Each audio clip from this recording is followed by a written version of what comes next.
I saw in my own son's eyes the same vacant look my great-grandfather had before he tried to hang his own sister. It was in that moment that I knew my family's nightmare had returned. Good afternoon, my dears. It's Grandma Helen here, 72 years old and speaking directly from my little house in Laredo, Texas, right on the border with Mexico. This desert air is a blessing when it's warm, you know? Today, I'm here to share with you a story I've kept deep in my heart for over 30 years. A story of love, of sorrow, and of how destiny sometimes weaves traps we never see coming. But before we begin this difficult journey, I'd like to ask for a small favor from the heart. Give this video a like. It doesn't cost a thing. And tell me in the comments what part of the country you're watching me from. I'd love to know your name. I also love reading every single one of your comments. It makes me feel less alone in this big house that holds only me and my memories now. I was born in 1953 in a simple but well-kept house in the Cerro neighborhood, right here in Laredo. My parents, Robert and Maria Lopez, were hard-working people. Dad was a carpenter who made furniture that was truly a work of art, with curves and carvings you rarely see anymore. Mom was a seamstress for hire, mainly making party dresses. The house was always filled with colorful fabrics, laces, and ribbons she used in her work. I had a happy childhood, you know. I'd play in the street with the other kids and walk to school holding hands with my older sister Josephine.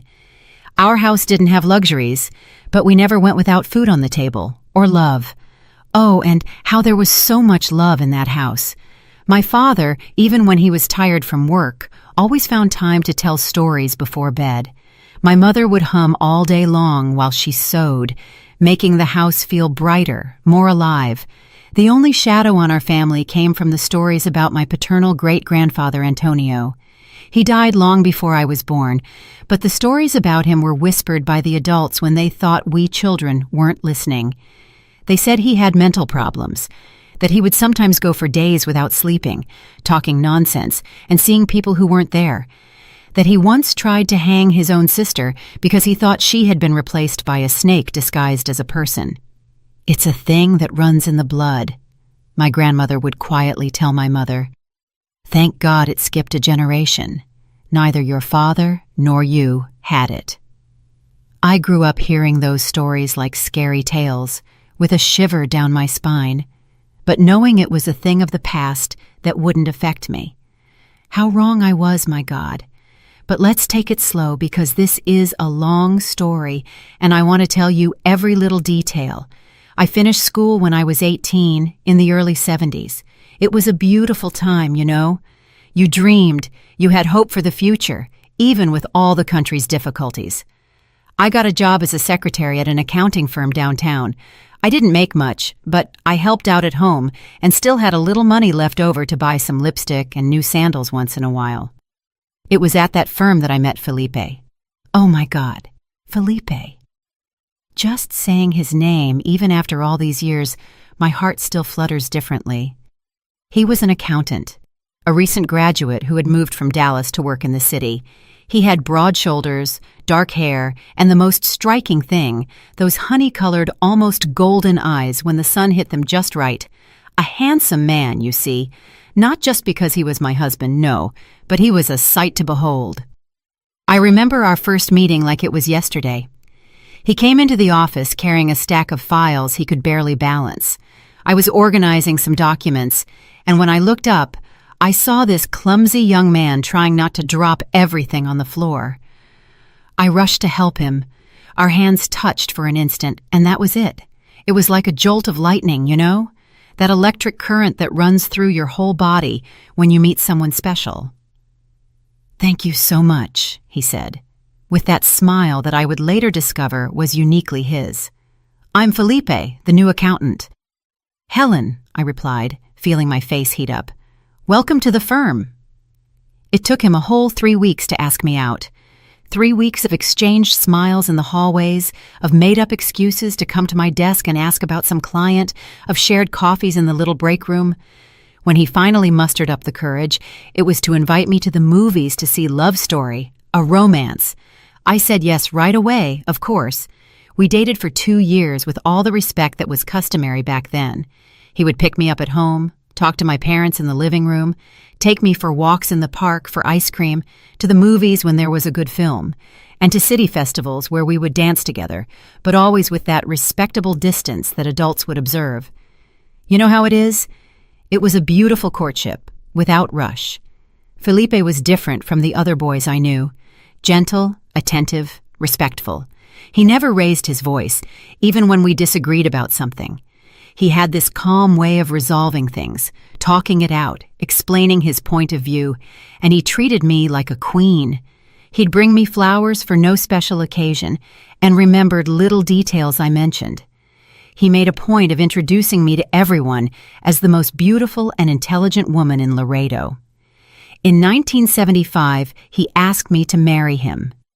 It was a Sunday after lunch at my parents' house. He asked to speak with my father alone, and they were locked in the small room that served as a carpentry workshop for almost an hour. When they came out, my father had tears in his eyes but a smile on his face. Felipe came to me, knelt right there in front of the whole family, and pulled a small box with a simple but beautiful ring out of his pocket. "Helen," he said, his voice trembling a little, "will you marry me and make me the happiest man in this world?" "I don't even need to tell you," I said, "yes, right?" The whole family applauded instantly. My mother cried, and my cousins immediately started arguing about the dress, the cake, and the flowers. We got married 6 months later in a simple ceremony at the First United Methodist Church of Laredo. We didn't have much money, but our families came together to make a beautiful party. My mother and my aunt spent weeks preparing sweets and appetizers. My father made a point of building the table for the cake with his own hands, using the most beautiful wood he could find. Friends took turns helping with the decorations for the church and the fellowship hall. My dress wasn't the most luxurious, but it was made with so much love by my mother and my godmother that for me, it was the most beautiful in the world. Delicate lace, tiny pearls sewn one by one onto the bodice, a modest but elegant train. When I looked in the mirror that day, I barely recognized the girl staring back at me. She looked like a princess from the stories my father used to tell when I was little. Felipe was waiting at the altar, so handsome in his navy blue suit, the only one he owned, but impeccably pressed and tailored for the occasion.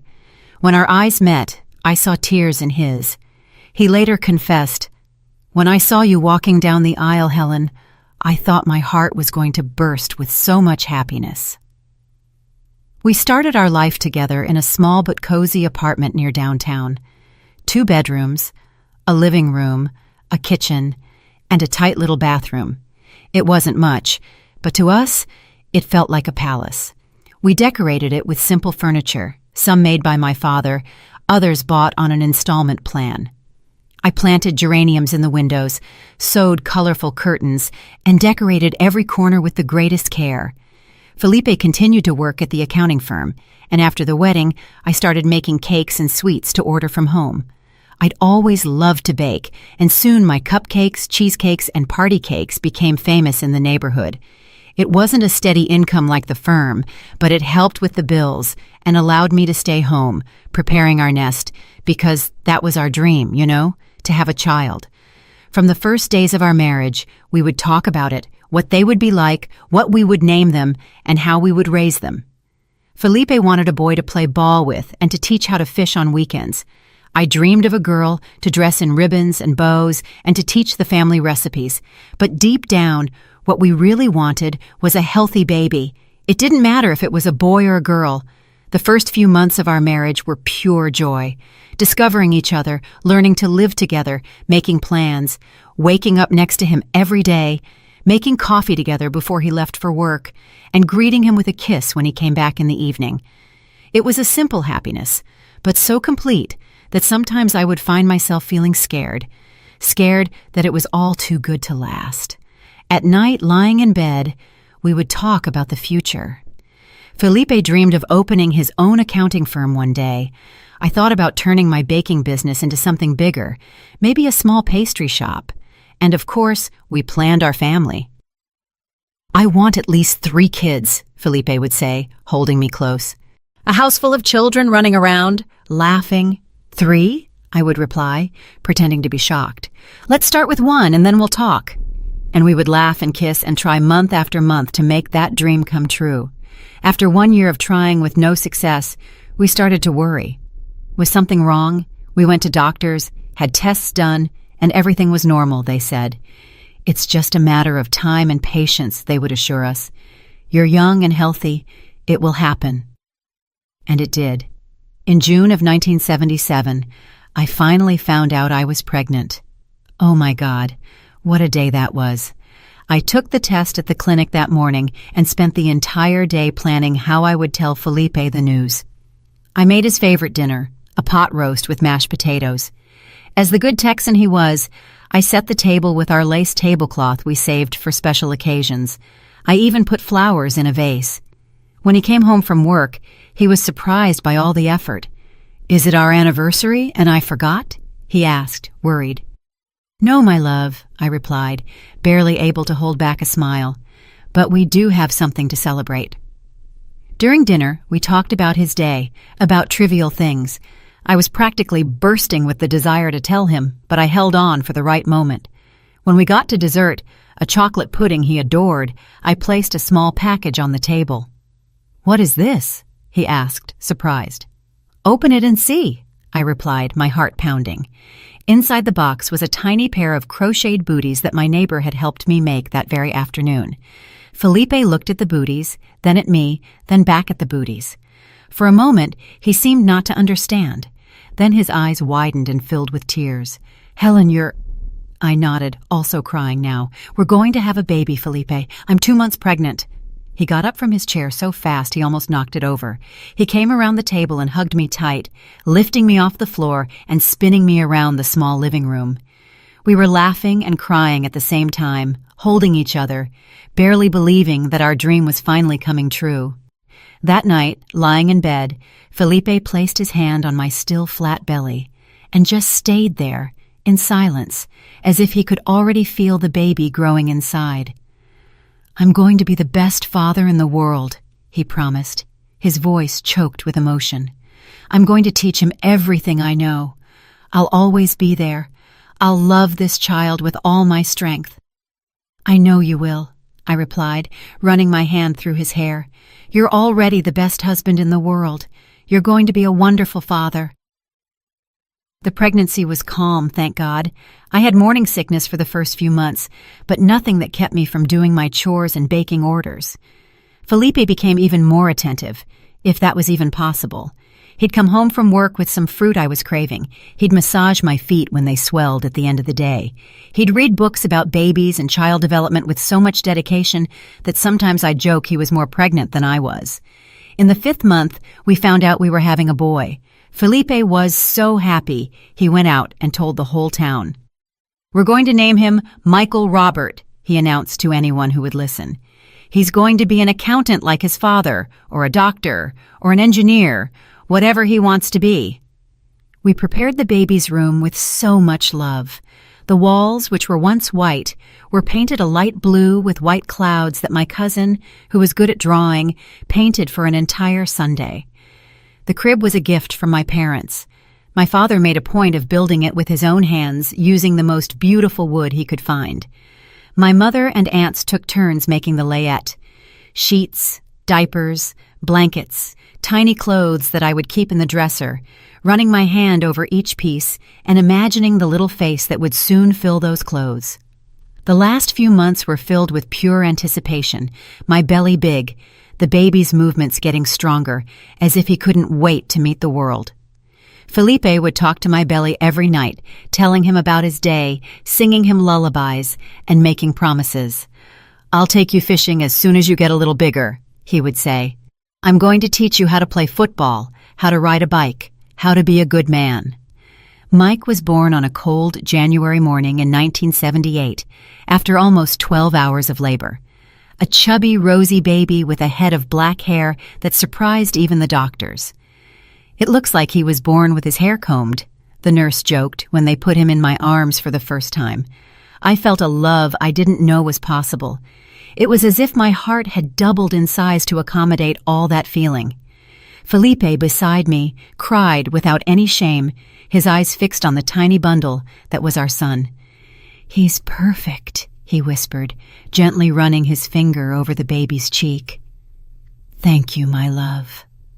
Thank you for giving me this gift." We came home 3 days later, and our life entered a new phase. Sleepless nights, diapers to change, bottles to prepare, cries to decipher. But every challenge came with so much joy that we didn't even feel the tiredness. Mike's first smile, his first little tooth, the first time he rolled over on his own in bed, every milestone was celebrated as if it were the greatest achievement in the world. Felipe proved to be the father he promised he'd be. Even tired from work, he would come home and go straight to the crib. He would pick up our son, play with him, help with his bath, and tell him stories. On weekends, he would put Mike in the stroller and go for a walk around town, proud, showing his son to every acquaintance he met along the way. "Look how smart he is," he would say. "He already knows our voices. He can grab the rattle on his own, my dears." Looking back at those first few years, everything seemed so perfect. We had a beautiful family, a happy marriage, a healthy son who was growing up strong and smart. How could I have imagined that destiny had such a cruel turn in store for us? How could I have known that the same blood that ran in the veins of my great-grandfather Antonio, that man of whispered stories, also ran in my boy's veins? But I'm getting ahead of myself, getting lost in the story. These memories sometimes confuse me, you know. One moment I'm here, smelling homemade bread baking, hearing my little boy's laughter echoing through the house. The next moment, I'm already ahead, watching everything crumble like a sandcastle. My loves, if you've made it this far into the story, please type, "I'm listening," in the comments, so I know there are people on the other side keeping me company on this difficult journey. In the next part, I'll tell you about our family's golden years before the shadows started to appear.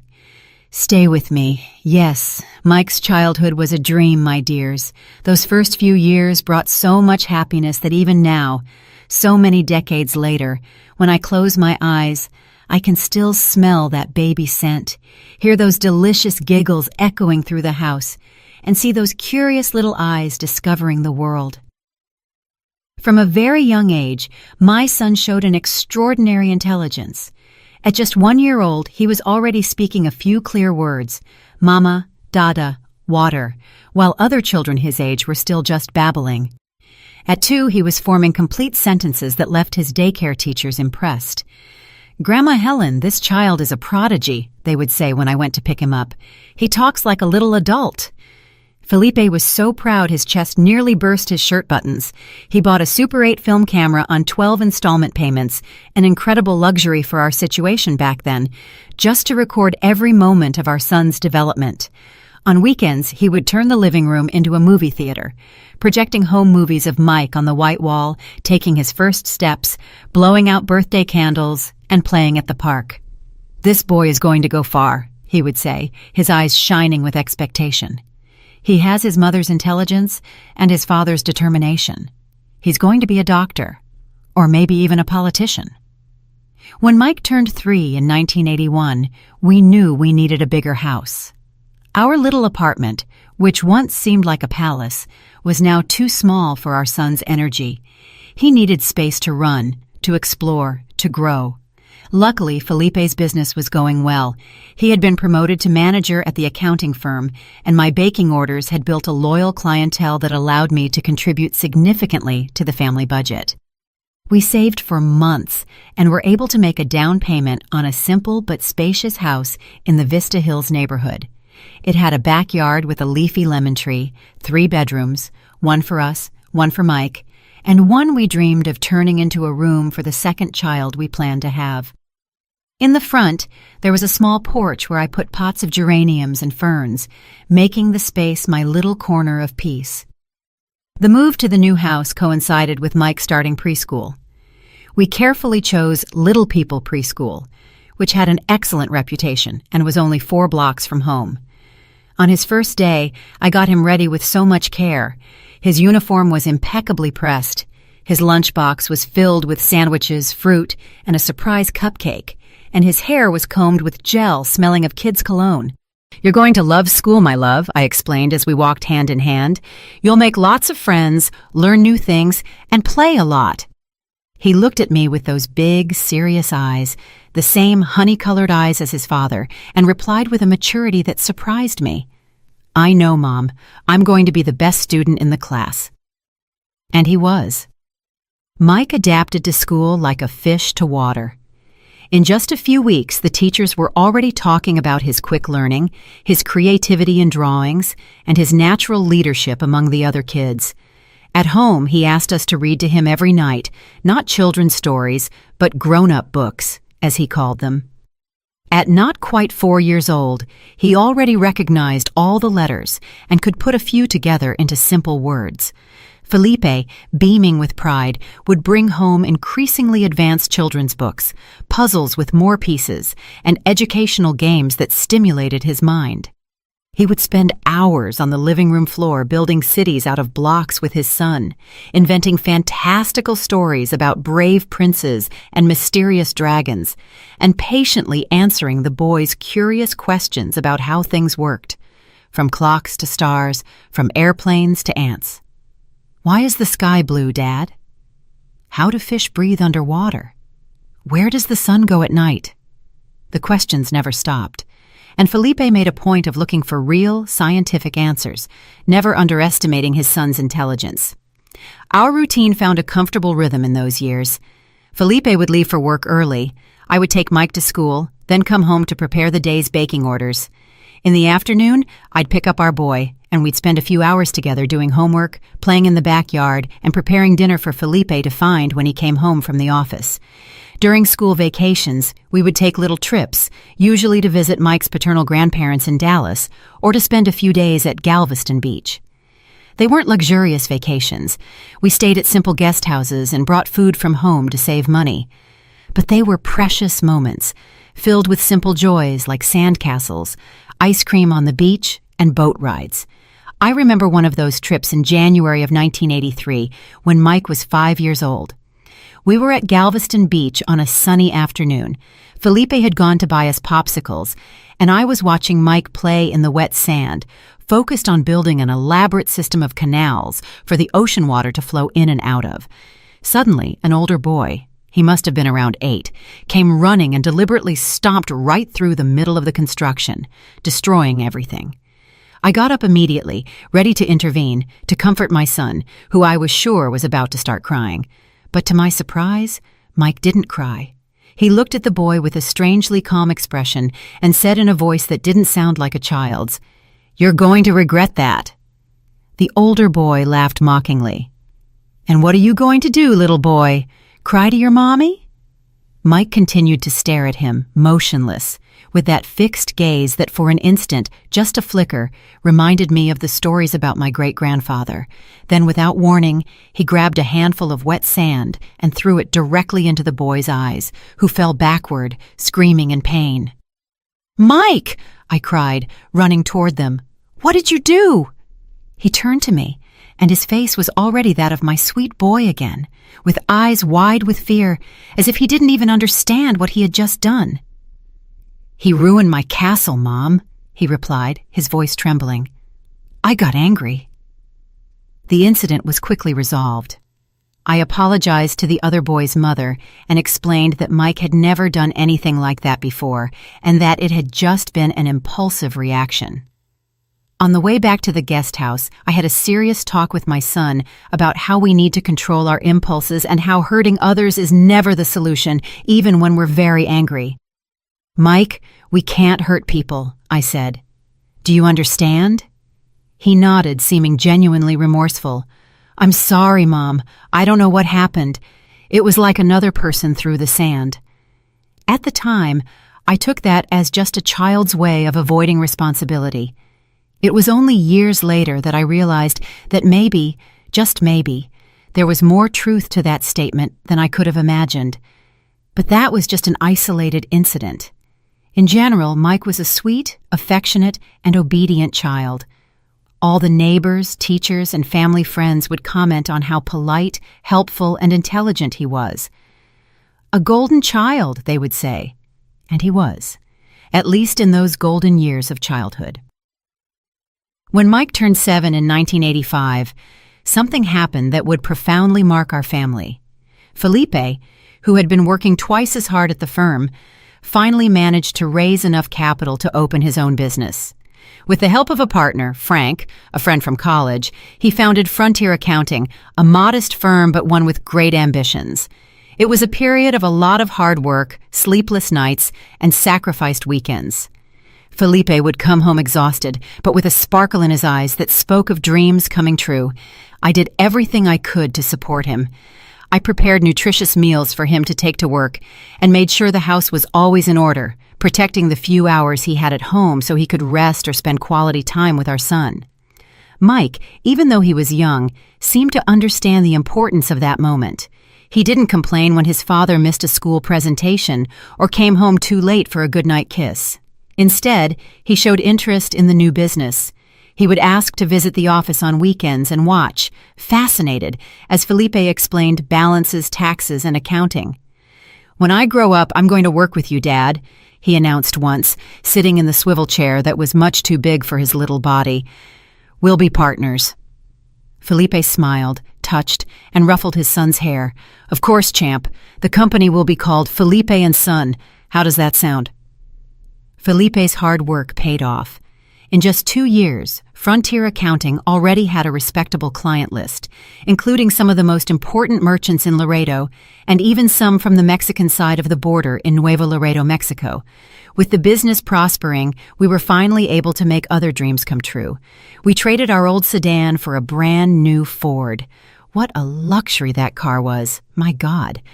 We renovated the kitchen in our house and enrolled Mike in a private school, the best one in the city. In 1988, when our son turned 10, we decided to throw a special birthday party. In previous years, we had celebrated simply, a small cake at home, a few friends invited, modest gifts. But now that our financial situation was more stable, we wanted to celebrate in a big way. We rented the community club hall, hired a superhero-themed decorator — Mike was a huge fan of Spider-Man — and I ordered a 3-tiered cake decorated with all the comic book characters he collected. Felipe bought him a new bicycle, our boy's dream gift, and I sewed a personalized superhero vest with the initials MR embroidered on the chest. It was an unforgettable party. Over 30 kids attended. There were games organized by professional entertainers, and we gave out elaborate party favors that I put together myself.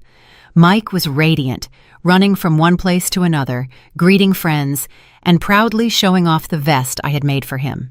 When it was time to sing Happy Birthday, with our son in the center, surrounded by friends and family, and exchanging glances of pure happiness with Felipe, I thought life couldn't get any better. We had built something precious, something solid, a happy marriage, a wonderful son, and a comfortable financial situation. The future seemed so promising, so full of possibilities. I couldn't have imagined that in just a few years, everything we built with so much love would begin to crumble. That the small, subtle signs we sometimes noticed in Mike's behavior, but chose to ignore, were just the prelude to a devastating storm that was approaching. The following years passed in a pleasant routine. Mike distinguished himself more and more in school, always among the top students, participating in math competitions, science fairs, and essay contests. At 12, he was already reading complex books, keeping a journal where he wrote surprisingly mature thoughts, and demonstrating multiple talents, from playing the guitar, a birthday gift when he turned 13, to drawing with almost photographic precision. But we also noticed some peculiarities. He was an intense kid. When he became interested in something, he would dive in almost obsessively. He went through phases of fixation on dinosaurs, then astronomy, then quantum physics, topics he would study with an unusual depth for his age. And he also had a solitary side. Despite being popular at school, he seemed to prefer his own company, spending hours in his room reading, writing, and drawing. "Is this normal?" I asked Felipe one night after noticing that Mike had spent the entire Saturday locked in his room working on a secret project he refused to show us. "Other kids his age always want to go out and play in the street." "Our son is special, Helen," Felipe replied reassuringly. He has a brilliant mind. It's natural that he's not interested in the same things as other kids. Einstein was like that as a child, you know? I accepted that explanation because I wanted to believe it, because it was easier to see our son as a misunderstood genius than to admit that something might be wrong. And in fact, most of the time, Mike was just an exceptionally intelligent and slightly introspective teenager. He had friends, participated in school activities, and talked to us about his interests and his plans for the future. In 1993, when he turned 15, Felipe decided it was time to get him more actively involved in the family business. Not as an official employee, of course, he was still too young, but as an apprentice during school vacations and on some Saturdays. Mike would go with his father to the office, learning the basics of accounting and observing how a business was run. To our surprise and delight, he showed a natural aptitude for numbers, organization, and the logic of balances and statements.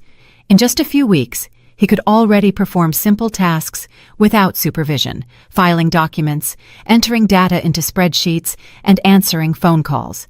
Felipe was bursting with pride.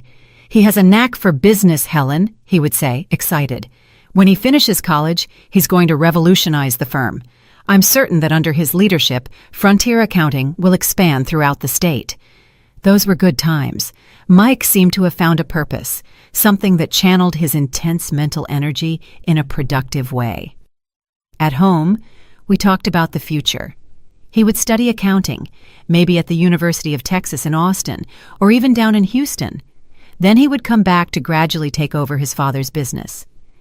Everything seemed to be on track, planned and promising, until 1995. It was shortly after Mike's 17th birthday when I noticed the first significant changes in his behavior. It started with small things. He, who had always been so organized, started leaving his room a mess, clothes scattered, books piled up in disarray, notebooks open on his bed. His sleep, which had always been so regular, became erratic. Sometimes I would find him awake at 3 a.m, writing frantically in notebooks he would hide when I walked into the room. "I'm just studying, Mom," he would explain with a smile that didn't reach his eyes. "I have an important test tomorrow." But it was a school vacation, and there were no tests. His appetite also changed. He had always enjoyed eating, especially the meals I prepared with so much care. Now he would barely touch his food. He was visibly losing weight, his clothes starting to hang loosely on his adolescent body. "Are you eating enough, son?" I asked one night, worried as I watched him just push his rice around on his plate. "Are you sick?" "I'm not hungry," he replied dryly. "And stop treating me like a kid, Mom. I can take care of myself." The abruptness was also new. Mike had always been polite and respectful. Now he would answer with impatience, get irritated easily, and isolate himself more and more. Felipe tried to talk to him man to man, thinking it was just normal teenage rebellion. "Son, your mom is worried. I am too. If there's something bothering you, you can tell us. We're here to help." "There's nothing wrong with me," Mike exploded, slamming his bedroom door. "I just want you to leave me alone." We started getting phone calls from the school. Mike, the star student, was skipping classes. When he did attend, he seemed lethargic, unable to concentrate. Other times he was too agitated, interrupting teachers with questions or comments out of context. His grades, which were always excellent, plummeted. "We're worried," the school counselor said during a tense meeting.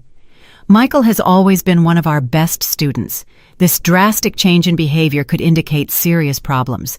Maybe drugs, maybe depression. Have you noticed anything at home?" Of course we had noticed, but hearing it from a professional's mouth, in the formality of that room with framed diplomas on the walls, made it all terribly real. This wasn't just a phase. Something was truly wrong with our son. We decided to take him to a doctor. It wasn't easy to convince him. He screamed and resisted, accusing us of thinking he was crazy. But Felipe was firm, using that authoritative tone he rarely needed to use for the first time. "It's not a choice, Mike. You're going to the doctor, and that's final." The family doctor ran a battery of tests, blood, urine, even a scan to rule out neurological problems. Everything was normal. "Physically, your son is fine. he assured us, but I strongly recommend a psychological or psychiatric evaluation. The word psychiatric hit our family like a bomb. Felipe initially resisted. "My son is not crazy, doctor." But I insisted. I had started to make connections I didn't want to make. The stories about my great-grandfather Antonio, Mike's age, 17, which was exactly when they said my great-grandfather's mental problems had started to manifest. "It's just one appointment, Felipe," I argued, trying to sound calmer than I felt. "If it's nothing, that's great. But if it's something that needs treatment, the sooner we find out, the better." Reluctantly, he agreed. I scheduled an appointment with Dr. Johnson, the only psychiatrist in town. He was an elderly man with a reputation for being competent, despite his somewhat old-fashioned ways. Mike refused to go on the morning of the appointment. He locked himself in the bathroom and wouldn't come out, not with pleas or threats. "You want to lock me up?" he screamed through the door. "You want to get rid of me like you did with the crazy old man of the family?" That sent a chill down my spine. We had never told Mike about my great-grandfather. How could he have known? When we finally managed to convince him to come out of the bathroom, Felipe threatened to knock down the door. He was different, too calm, almost serene, with a strange smile on his lips. "Okay," he said docilely. "Let's go to the doctor. You're right. I'm not well."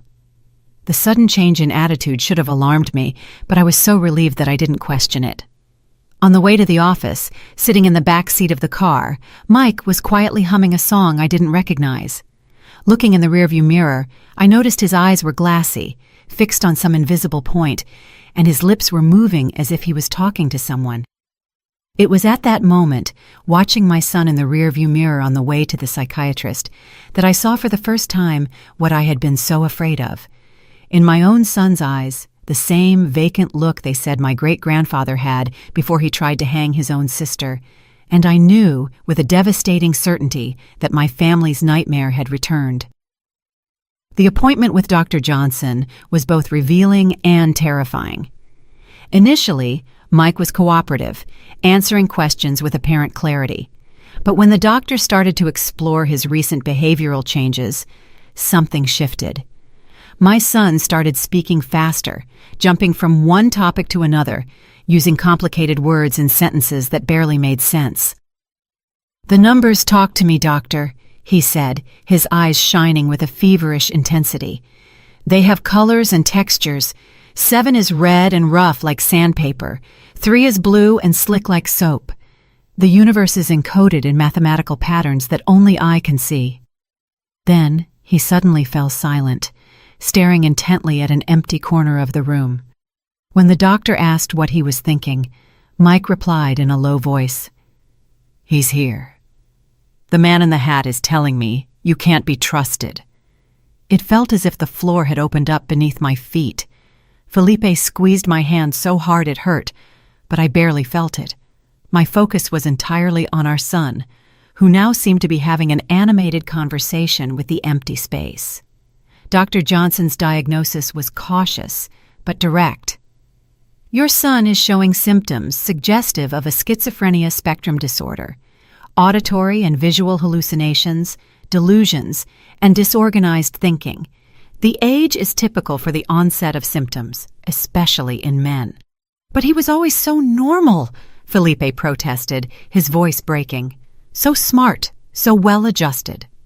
"Schizophrenia often affects brilliant people," the doctor explained, "and the first psychotic episodes are often preceded by a period of normal functioning. It's a treacherous disease. That's exactly why when we notice the signs, the process is often already advanced." We left that appointment with a prescription for medication and the recommendation to seek more specialized treatment in Dallas, where there were psychiatrists with more experience in cases like Mike's. The drive home was silent, heavy.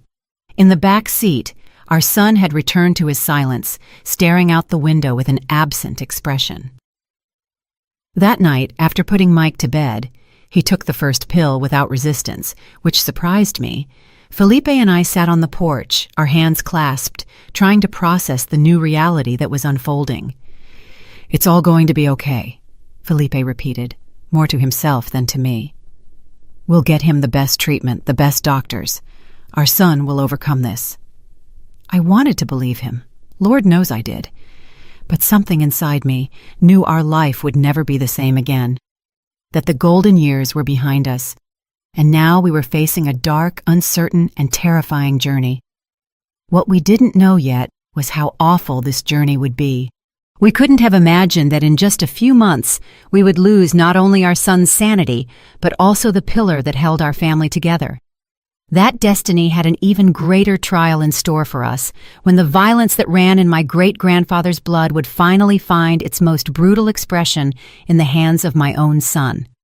But that, my dears, is a story for the next chapter of this painful saga that has been my life. A story I need to tell, no matter how difficult it is, so that maybe it can help other families who are facing the invisible monster of mental illness. Please give this video a like. I'd appreciate it so much. In the weeks following the diagnosis, we lived in a strange limbo. The medication that Dr. Johnson prescribed seemed to calm Mike's most obvious symptoms, the hallucinations, the agitation, the disjointed speech. He started sleeping better, eating regularly, and even went back to school after 2 weeks of rest at home. We came to believe, for a brief and blessed moment, that maybe the doctor had exaggerated, that maybe it wasn't schizophrenia, just an isolated episode of stress, of mental exhaustion from a brilliant teenager under too much pressure. How wrong we were.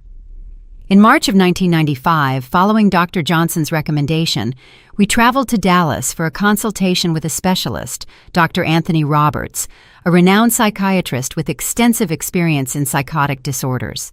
His clinic was in a modern building in the neighborhood of University Park, so different from our doctor's old-fashioned office in Laredo.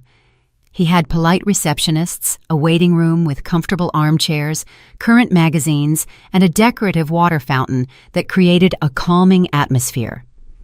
Mike, surprisingly, was cooperative that day. He dressed appropriately, held a clear conversation during the 3-hour trip, and even joked with his father about the chaotic traffic in the big city. When we arrived, he sat calmly in the waiting room, flipping through a scientific magazine with apparent interest. "I'm feeling so much better," he assured us before going into the office. "I think these meds really work." Felipe squeezed my hand, a flicker of hope in his tired eyes. "See? Our boy is coming back." The consultation lasted almost 2 hours. Dr. Roberts first spoke with Mike alone, then with us, and finally with all 3 of us together. His approach was different, less formal and warmer than Dr. Johnson's, but just as meticulous. He took a detailed history, explored family background. I shuddered at the mention of my great-grandfather Antonio, reviewed the medications, and ordered new tests. When it was finally time for the diagnosis, his face took on a gentle but serious expression. "Michael presents a picture that is quite consistent with paranoid schizophrenia," he explained, using technical terms that blurred in my anxious mind. "The delusions of reference, the auditory hallucinations, the blunted affect interspersed with periods of clarity. It all points to a schizophrenic spectrum disorder, likely with a significant hereditary component." "But he seems so well today," Felipe argued, his voice trembling with contained emotion. "Almost normal." The doctor nodded understandingly. "That's a common characteristic of the disease, especially in the initial stages. There are fluctuations, periods of apparent normality followed by relapses. The medications help control the symptoms, but they don't cure the condition." "Will he be able to live a normal life?" I asked. It was the question that had tormented me most since the nightmare began. Will he be able to study, work, have a family of his own one day? "With the right treatment, many patients achieve a satisfactory quality of life," the doctor replied, choosing his words carefully. "But I have to be honest, Michael will have significant challenges. Schizophrenia is a chronic condition that will require continuous medical monitoring, regular medication, and possibly lifestyle adaptations." We left that appointment with a new prescription for more modern medications and adjusted doses, and referrals for complementary therapies, psychotherapy, occupational therapy, and family support groups. Dr. Roberts suggested that we consider having Mike's treatment in Dallas, where there would be more specialized resources. Think about it carefully, he advised. It's an important decision. Moving to a new city can be stressful, but the benefits of access to a specialized multidisciplinary team may outweigh the inconvenience. On the way back to Laredo, we discussed our options. Moving to Dallas would mean leaving our house, Felipe's business, my small network of baking clients, and our entire social circle. But staying would mean relying only on Dr. Johnson, who was already elderly and had outdated knowledge about the latest treatments. Mike, sitting in the back seat, remained strangely silent. When I asked what he thought of the idea of moving to the big city, he just shrugged. "It doesn't matter," he replied, looking out the window. "The man in the hat is coming with me anyway." A shiver ran down my spine. The man in the hat, his most frequent hallucination, hadn't been mentioned in days. I thought it had disappeared with the medication. I exchanged a worried glance with Felipe, who gripped the steering wheel so hard his knuckles turned white. We decided to wait, to give the new medications a chance, and see how Mike would respond in the coming weeks before making a drastic decision like moving cities. Felipe talked to Frank, his partner, about the possibility of temporarily reducing his workload to be more present at home. I reorganized my baking orders, prioritizing only my oldest and most profitable clients to have more time to take care of our son. For a few weeks, it seemed like we had made the right decision. Mike went back to school full-time and resumed some of his normal activities. The new medications had side effects. He complained of a dry mouth, daytime drowsiness, and slight tremors in his hands. But they seemed to be controlling the psychotic symptoms. The weekly appointments with Dr. Johnson were calm and routine. It was in May, almost 2 months after the Dallas appointment, that things started to fall apart again. It all began when I found the pills, dozens of them, hidden inside a book on Mike's bedroom shelf. He hadn't been taking the medication for weeks, maybe since we got back from Dallas. I confronted him, of course, first calmly, trying to understand. "Son, why did you hide the meds? You know you need them to be well." He looked at me with a coldness I didn't recognize. "They make me slow and heavy. I can't think straight when I take them." "But the delusions come back without them, Mike." A strange smile formed on his lips. "And who says they're delusions, Mom? What if I really can see things that you can't? What if the man in the hat is real, just invisible to ordinary minds?" The conversation quickly degenerated. Mike became agitated, pacing back and forth in his room, gesturing at the air as if he were talking to someone only he could see. When I tried to hold him and calm him down, he pushed me with surprising force, making me fall back onto the bed. "Don't touch me!" he screamed, his eyes wide with fear and rage.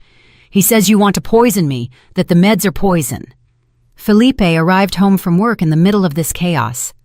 I'd never seen him so scared as in that moment, standing in the bedroom doorway, watching our 17-year-old son in the throes of a psychotic break, yelling delusional accusations at us. We called Dr. Johnson, who came to our house immediately.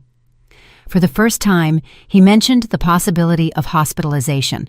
If he's not taking the medication voluntarily and is showing aggressive behavior and intense paranoid delusions, it may be necessary for him to have a period of stabilization in a hospital setting, the doctor explained, while in the next room, Mike continued to talk to himself, now in a lower, more conspiratorial voice. The idea of hospitalizing our son broke our hearts. We imagined psychiatric hospitals as dark, dehumanizing places filled with sedated patients and brutal treatments. But Dr. Johnson assured us that things had changed a lot in recent decades. St. Luke's Psychiatric Hospital in Dallas has an excellent youth wing, he explained. The treatment is humane, focused on stabilization and reintegration. We're not talking about a prolonged hospitalization, just the time needed to adjust the medication and ensure that Michael takes it regularly. Reluctantly, we agreed to consider the option. But before we could make any decision, Mike seemed to improve suddenly. The next morning, he came down for breakfast, calm and almost serene. He apologized for his behavior the night before and promised to start taking his meds regularly. He said he had had a moment of confusion, but now he was clearer. "It was just a slip-up, Mom," he explained, obediently taking the pill I placed beside his glass of juice. "It won't happen again." I wanted so badly to believe him, and for a few days I really did. I personally supervised every dose of medication, making sure he actually swallowed it, not hiding it under his tongue as I later discovered he had been doing. Mike returned to his routine: school, home, and sometimes a trip to his father's office on weekends. He seemed stable, almost normal. It was exactly when we let our guard down that the worst happened. One Friday in June, Mike didn't come home from school at the usual time. By 5 in the afternoon, I was starting to worry. By 6, I was in a panic. I called all his friends I knew, the school, even the small police station in town. No one had any news. Felipe went out to look for him, driving around the places our son used to frequent: the Central Park, the public library, the football field on the edge of town. Nothing. When he returned around 9 o'clock that night, his face was pale, his eyes red from holding back tears. "We're going to the police," he decided. "This isn't normal. Something has happened." We were getting ready to leave when we heard the sound of keys in the door. Mike walked in, his hair messy, his clothes dirty and wrinkled, and a strong smell of alcohol coming from him. "Where have you been?" Felipe practically shouted, a mix of relief and fury in his voice. "We've been worried sick." Mike smiled, a smile that didn't reach his eyes, a bitter, almost adult sound. "I went to meet some friends in Nuevo Laredo, people who actually understand me." Nuevo Laredo was the Mexican city on the other side of the border, literally a few steps away from downtown Laredo. The two cities were practically one, separated only by the Rio Grande, the famous border between the U.S. and Mexico. "What friends?" I insisted, noticing that his eyes were dilated, not just from the alcohol. "What did you take, Mike?" He laughed. "What makes me feel good, Mom? What keeps the voices away, better than those pills you force me to swallow?" Felipe stepped forward and grabbed his son's arm. "Did you use drugs? Answer me. What happened?" What happened next was so fast that I barely had time to process it. Mike pulled away with a sharp movement and then threw a punch at his father's face. Felipe stumbled backward, more surprised than hurt, blood trickling from the corner of his mouth. "Don't touch me," Mike yelled, his eyes wide and wild. "Neither of you touch me. You're not my parents. My real parents have been replaced." It was the classic Capgras delusion.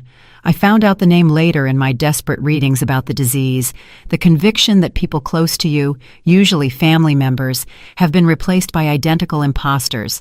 It's a common symptom in certain types of paranoid schizophrenia. That night was a nightmare. Mike alternated between periods of intense aggression, breaking objects and threatening us, and moments of pure fear, huddled in a corner, begging the imposters not to hurt him. We called Dr. Johnson, who came accompanied by 2 nurses from the small town hospital. It took physical force to restrain our son and give him a sedative. "We have no choice," the doctor said, watching Mike finally fall asleep on the living room sofa, surrounded by the wreckage of objects he had broken in his rage. "He needs immediate hospitalization." The next day, a cloudy Saturday that seemed to reflect the darkness in our hearts, we made the most difficult trip of our lives. Mike, still under the effects of the sedative, barely registered what was happening. We settled him in the back seat of the car, covered him with a blanket, and began the long trip to Dallas. The admission process at St. Luke's Hospital was surprisingly efficient, but emotionally devastating. We filled out forms, signed authorizations, and spoke with doctors, social workers, and psychologists. We repeatedly explained the story: the first symptoms, the diagnosis, the refusal to take medication, the violent episode from the night before. When it was time to say goodbye, Mike was clearer, starting to understand what was happening. The panic in his eyes when he realized he was going to be left there among strangers in an unfamiliar place almost broke my resolve. "Mom, don't do this," he begged, grabbing my hand tightly. For a moment, he was my boy again, not the disturbed young man from the night before. "Don't leave me here. I promise I'll be good. I'll take the meds. I'll do everything right." Felipe, beside me, swallowed hard, tears running freely down his face, which was marked by the night of terror. "It's for your own good, son, just until you're better." "I'm already better," Mike insisted, looking frantically around at the sterile white walls of the admission room. "Please, Dad, Mom, don't abandon me here." It took all my strength to let go of his hand, to take a step back when the nurses came to take him away. The scream he let out, an animal sound, pure suffering, still echoes in my nightmares. "You'll pay for this," he bellowed as he was led down the hallway. It was no longer my son's voice, but something distorted by rage and the disease. "You're not my parents. My parents would never throw me in a mental institution." In the car, heading home without our son, the silence between Felipe and me was dense, almost suffocating. Words seemed inadequate in the face of the magnitude of the pain we felt. He drove mechanically, his eyes fixed on the road, occasionally raising a hand to wipe away a stubborn tear. "We did the right thing," he finally murmured when we were halfway home. "We had no choice." "I know," I replied, even though a part of me wasn't so sure. "But why does doing the right thing hurt so much?" The days that followed were strange, ghostly. The house, which had once been so alive with Mike's presence, even on his most difficult days, now felt like a mausoleum. His empty room, the empty chair at the dining room table, the silence in the mornings where we used to hear his hurried footsteps getting ready for school. We called the hospital every day, anxious for news. In the first few days, the information was minimal. "He's adjusting," they would say. "A period of adjustment is normal." The first week, we couldn't visit him. It was part of the protocol for patients in acute crisis, they explained. Finally, after 10 days that felt like an eternity, we were allowed to visit our son. We made that 3-hour trip to Dallas again, our hearts heavy with a mixture of hope and fear. The hospital wasn't the gloomy place I had feared. The youth wing, in particular, was surprisingly welcoming. Walls painted in light colors, a common room with games and books, and simple but clean rooms shared by a maximum of 2 patients. Mike was sharing his room with a younger boy, who seemed to have some kind of mood disorder.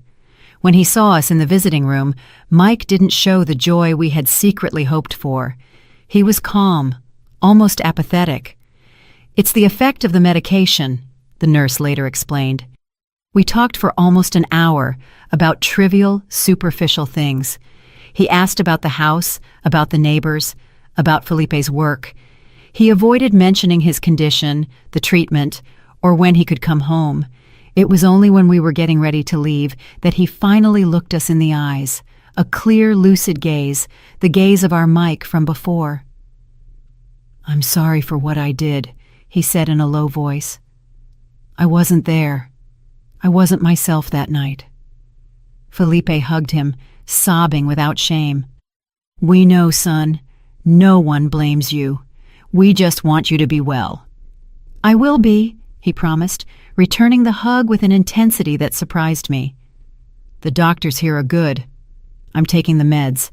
The voices are quieter, more distant." We went home feeling more relieved, with a renewed sense of hope. Maybe, after all, the hospitalization had been the right decision. Maybe our son was on the road to recovery. The following weeks followed a pattern. We would visit Mike every Saturday, always noticing small improvements.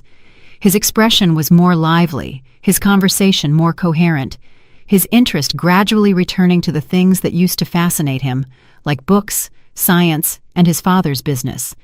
The doctors spoke of significant progress, of a successful medication adjustment, and of positive prospects for an early discharge.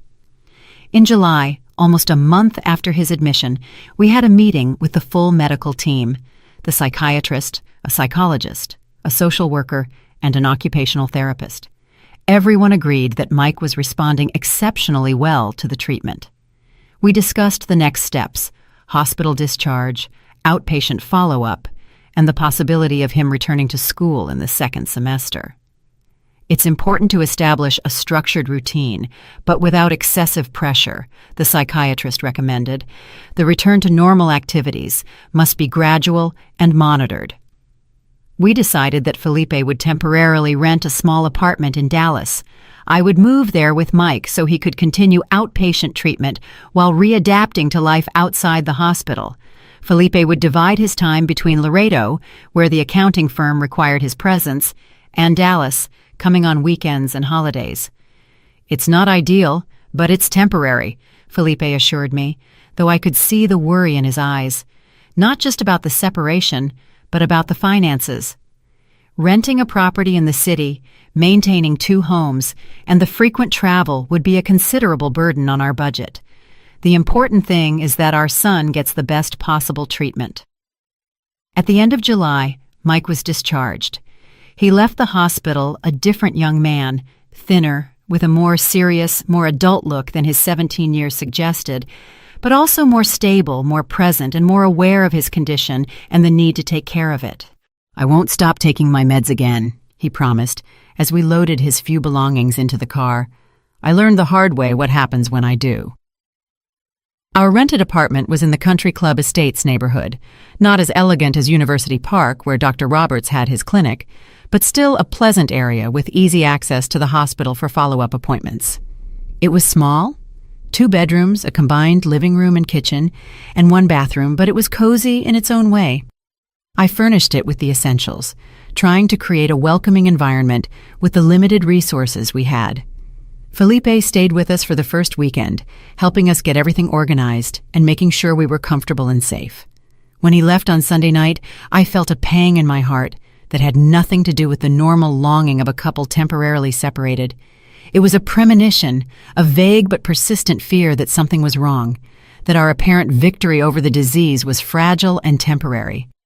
"It's all going to be okay," Felipe assured me, hugging me tightly before getting into the car for the long trip back.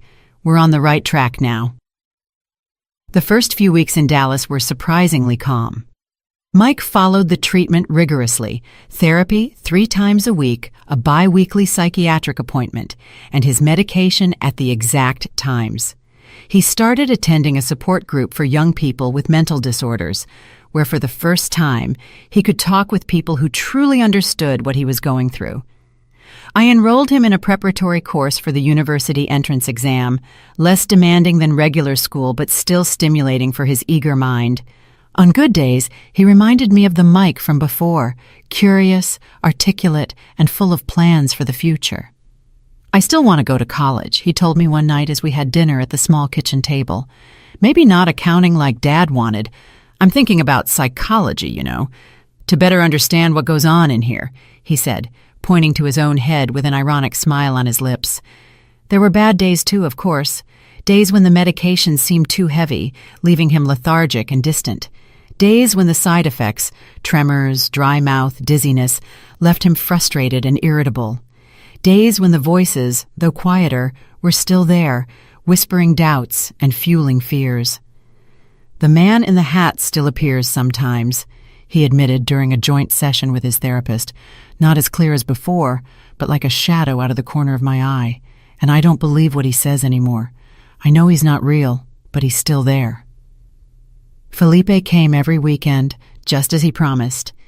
He would arrive on Friday night, exhausted from the trip and the intense work week, but always with a smile and with gifts. A new book for Mike, flowers for me, and typical border snacks that we knew we wouldn't find in Dallas. We spent those 2 precious days like a normal family. We'd go to the movies, walk in the park, and visit the old neighborhood. Mike seemed especially lively on those occasions, as if his father's presence completed a circuit, restoring a vital energy that was missing on weekdays. When September arrived, marking 2 months of this arrangement, we started to discuss the possibility of returning to Laredo. Dr. Roberts was cautiously optimistic. "Michael is making good progress," he acknowledged during an appointment that Felipe also attended. "But I still recommend a few more months of intensive follow-up here in the city before considering returning to his hometown. His stability is still relatively recent." Felipe sighed, the exhaustion evident on his face. The weekly trips, the double responsibility, managing the firm at the border and supporting the family in Dallas were taking their toll. "We'll follow the medical recommendation," he agreed, always prioritizing our son's well-being above any personal convenience. "But I need to find a more sustainable solution for the firm. I can't keep being away 4 days a week indefinitely." The solution came in the form of an unexpected proposal. Frank, Felipe's partner, suggested opening a branch of Frontier Accounting in Dallas. He would stay in charge of the main office in Laredo, while Felipe would develop the new operation in the big city, allowing the family to finally reunite permanently. "It's financially risky," Felipe admitted when we discussed the idea. "Opening a branch in a big city with fierce competition. But it might be our best opportunity to be together without compromising Mike's treatment." The decision was made. In the following months, while Mike continued his treatment, Felipe immersed himself in the new branch project, looking for a suitable location, handling the bureaucracy, and starting to build a client base from scratch. It was a period of intense work for him and a time of adjustment for all of us. October arrived with a sense of a new beginning. The rented apartment was replaced by a larger one, more suitable for a permanent residence. We bought new furniture and decorated the rooms with items from our home at the border, trying to create a home that mixed family comfort with the freshness of a new start. Mike seemed to flourish in this new arrangement. His father's constant presence, the stability of a set routine, and the continuity of treatment all contributed to his steady progress. He started talking about concrete plans for the next year's entrance exam, possible universities, and careers that interested him. In November, on the eve of his 18th birthday, we had one of the most meaningful conversations since the onset of his illness. We were in the living room after dinner, just the two of us. Felipe had gone to the office to handle an emergency with a client. "Mom," he began, hesitating, his eyes fixed on the television in front of us. "Do you think I'll always be like this? Always sick?" The question took me by surprise, even though I knew he had been carrying it inside him for a long time. I took a deep breath, looking for the most honest and loving answer I could give. "I think you'll always need care, son. Medication, follow-up. Schizophrenia doesn't have a cure, at least not yet, but that doesn't mean you can't have a full, happy, productive life. How can I be happy knowing that at any moment I could lose control, that the voices could come back stronger, that I could hurt the people I love like I almost did to Dad?" There was so much anguish in that question that my heart ached. I took his hands in mine, noticing how cold they were despite the warmth of the night. "You are not your disease, Mike. You are so much more than that. You're intelligent, sensitive, and talented. You are aware of your condition. You're getting treatment and learning to recognize the warning signs. That's half the battle right there."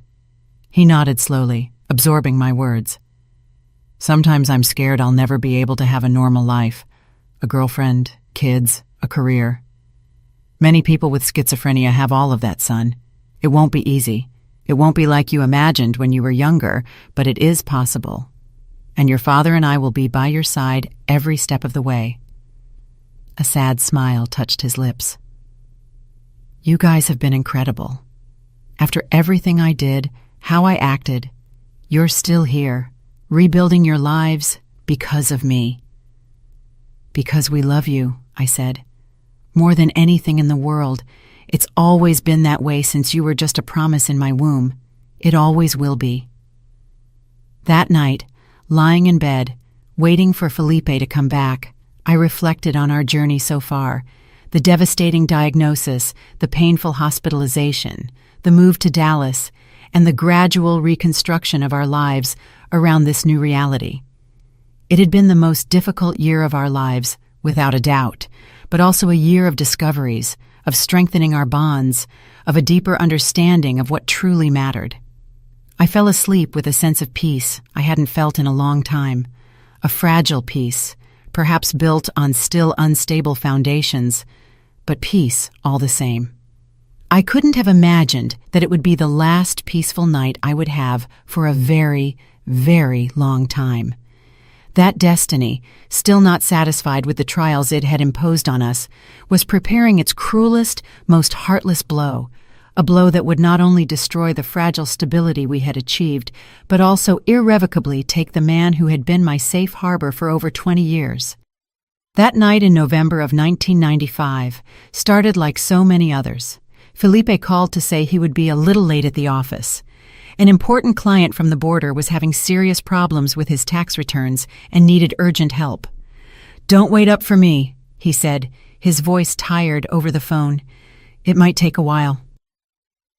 I had dinner with Mike, we watched a show on TV, and we talked about the plans for his upcoming 18th birthday. Around 10 o'clock, he took his nightly medication and went to bed. I stayed up a little longer in the living room, knitting a sweater that would be Felipe's Christmas gift, trying not to look at the clock every 5 minutes. 11, midnight, 1 in the morning. Exhaustion finally overtook me. I left a note on the kitchen table. "There's food in the oven. I love you," and went to sleep, imagining that I would find Felipe next to me when I woke up, just like so many other times he had come home late at night. The phone rang at 4:27 in the morning. I know the exact time because I looked at the digital clock on the nightstand, those red numbers glowing in the darkness of the room. 4:27, the moment my life changed forever. It was Frank, Felipe's partner, calling from Laredo. His voice was trembling so much that I could barely understand the first few sentences.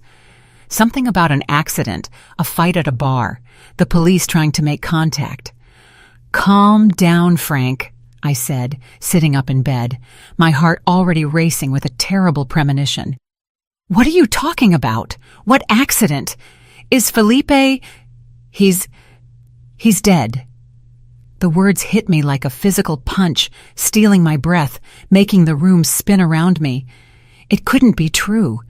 Felipe was in Dallas, working at the firm. Frank must have been confused, drunk maybe, or it was some kind of sick joke. "That doesn't make any sense," I replied, my voice steadier than I expected.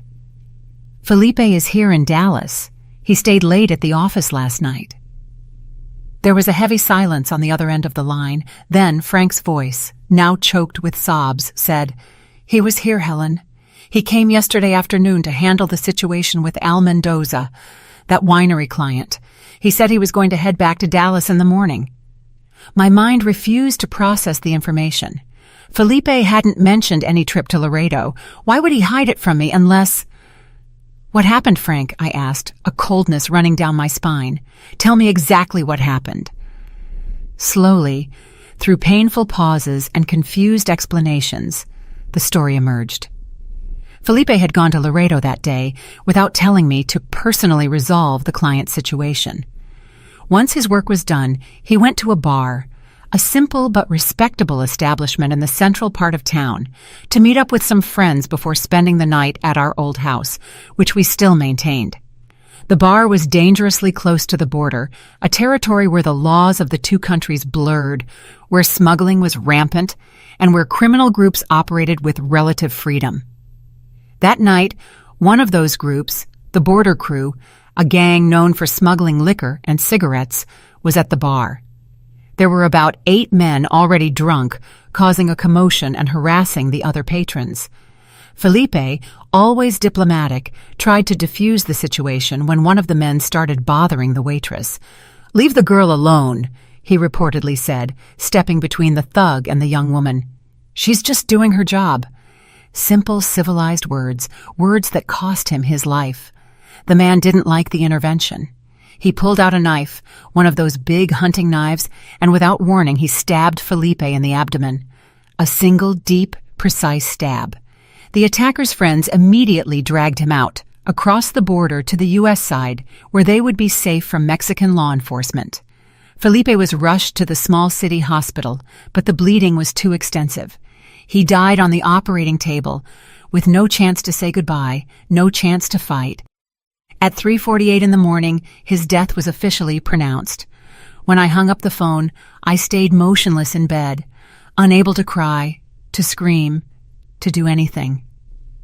A strange numbness took hold of my body, as if I were watching everything from a great distance, as if it were someone else receiving the news that their husband of 20 years had been murdered in a bar fight. I don't know how long I was like that, paralyzed. Maybe minutes, maybe hours. The sky was starting to lighten when I finally managed to move. My first conscious thought was about Mike. How could I tell our son, already so fragile from his illness, that his father had been brutally murdered? How could I protect him from a blow that would surely threaten all the progress he had made in the past few months? I decided to wait until he woke up on his own. There was no rush. Nothing would change the fact that Felipe was dead, and I needed those few hours to minimally process what had happened, to find the strength to be the pillar my son would need. I took a hot bath, letting the tears finally come, mixing with the running water. I dressed mechanically, made coffee, and sat at the kitchen table and waited. Mike appeared around 8, his hair messy from sleep, his eyes still a little cloudy from the night before his medication. He smiled when he saw me, a sleepy, innocent smile. "Morning, Mom. Where's Dad?" The question was so normal, so routine, that for one insane second, I thought about lying, about saying that Felipe had left early and would be back soon, to postpone for a few hours the inevitable pain that was coming. But I looked into my son's eyes, Felipe's same honey-colored eyes, and I knew I couldn't do that. "Son," I began, my voice trembling despite all my efforts to keep it steady, "something terrible happened. Your father went to Laredo yesterday to solve a client problem, and there The words refused to come out. How do you say that the man he admired most in the world, his hero, his safe harbor, had been stabbed to death in a border bar fight? How do you put something so brutal, so senseless, into words? "He died, didn't he?" Mike asked, his voice strangely calm. "The man in the hat told me this would happen." A shiver ran down my spine. The man in the hat, Mike's most persistent hallucination, which we thought was under control with the medication. Had he come back, or was it just a macabre coincidence? "Yes, son," I confirmed, reaching for his hands across the table. "There was a fight at a bar. He tried to defend a girl who was being harassed, and a man attacked him with a knife. He didn't survive." I was expecting tears, screams, and denial, any of the normal reactions to grief. Instead, I saw something that scared me much more, a detachment, a disconnection, as if a curtain had descended over Mike's eyes, separating him from reality. "He told me," my son repeated, his gaze fixed on a point past my shoulder. "The man in the hat said Dad was going to leave us, that it would just be the two of us, that it was better that way." "Mike," I said, squeezing his hands, trying to bring him back. "That's not real. Your father didn't leave us by choice. It was a terrible accident, a tragedy. No one could have foreseen it." But he was no longer listening to me. He got up abruptly, went to the window, and started mumbling to himself, or to someone only he could see. The crisis we had feared so much was beginning, catalyzed by the shock of the loss. I immediately called Dr. Roberts, explaining the situation in hurried words, broken by fear. He understood the gravity of the moment and promised to come to our apartment as quickly as possible. In the meantime, he instructed, "Give him an extra dose of his emergency medication. Keep him calm. Don't confront him. Don't deny what he's seeing or hearing. Just be present." The next few hours were a blur of phone calls, impossible decisions, and practical arrangements. Felipe's body needed to be transported from Laredo to Dallas. The funeral needed to be organized. The family needed to be informed. And above all, Mike needed to be stabilized. Dr. Roberts arrived around 10 in the morning, accompanied by a psychiatric nurse. They found Mike in the middle of a full-blown psychotic episode, having an animated conversation with his father, who in his mind was sitting on the living room sofa, telling him how his death had just been a ruse to fool the invisible persecutors who populated his delusions. "He's in full dissociation," the doctor explained after assessing my son. "His mind is protecting itself from the unbearable pain, creating an alternative reality where his father is still alive." "What do we do?" I asked, exhausted and devastated, fearing the answer I already anticipated. "He needs immediate hospitalization. It's not safe to leave him at home in this state. He could harm himself or others." And so, on the same day I lost my husband, I had to hospitalize my son again. This time, not at St. Luke's Hospital, but at a more modern private clinic with more advanced treatments, paid for with the life insurance policy that Felipe, always a planner, had taken out years before. The days that followed were the darkest of my existence. Felipe's wake passed in a state of stupor, as if I were watching everything from outside my own body. People I barely knew shaking my hand, offering condolences, and murmuring words of comfort that didn't register in my mind.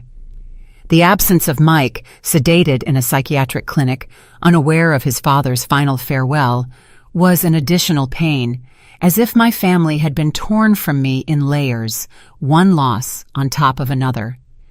The burial took place in Dallas, not Laredo. I couldn't bear the thought of leaving Felipe in the city that had taken him from me. Besides, our life was in Dallas now. As painful as it was to admit, we had no plans to return to the border. Frank, Felipe's partner, was extraordinary during that period. He handled all the paperwork and legal matters related to the business. He made sure I had immediate access to Felipe's share of Frontier accounting and that the insurance policy was activated without complications, so that nothing material would add to the crushing weight of grief I was already carrying. A week after the funeral, when the house was finally empty of well-meaning relatives and worried friends, I sat alone on the porch of our apartment, watching the sunset over Dallas. It was a spectacular sunset, the sky painted in shades of orange and pink that Felipe would have loved to photograph. The beauty of the moment contrasted cruelly with the emptiness inside me. It was there, on that porch, that I finally allowed the full reality of my situation to hit me. I was alone. My husband, my life partner, had been brutally murdered. My only son was hospitalized with a severe psychotic episode, his condition potentially and permanently worsened by the trauma.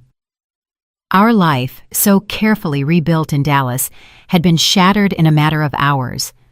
I cried until I had no more tears, until my body ached physically from the effort of sobbing. I cried for Felipe, for the life we built together, for the dreams we would never realize. I cried for Mike, for the uncertain future that awaited him, for the constant battle against the demons in his mind. I cried for myself, for the woman I was and would never be again. When the sun finally disappeared on the horizon, I got up, wiped my face, and made a decision. I would not allow myself to fall apart. Not now, not when my son needed me more than ever.